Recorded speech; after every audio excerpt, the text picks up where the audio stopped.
Biz konstitutsiyamızda ata-babalarımızın tinchlikda жана ынтымакта жашоо жөнүндө айткан ыйык өсиятын туутарыбызды жазганбыз. Мамлекеттин эгемендигин жана элдин биримдигин сактоого майтарылбас эркибизди билдиргенбиз. Ата-бабалардын улуу жолунда бирдиктүү коом болуп, бир максатка умтулуш үчүн баш мыйзам жазышы гана жетиштүү эмес. Аларды иш жүзүндө аткаруу үчүн талык баран аракет, тынымсыз эмгек, күбөнбөгөн эрк керек.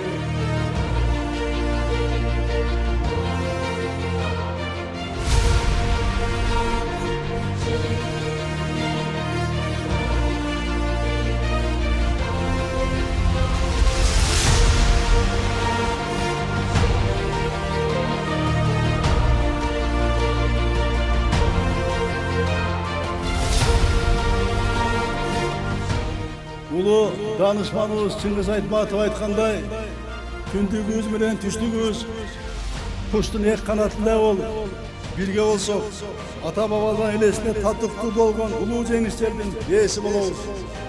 Карт тарыхыбызга, терең маданиятыбызга, улуу ынтымагыбызга таянып, жашоосу татыктуу, билими терең, дени сак коомду түзөбүз.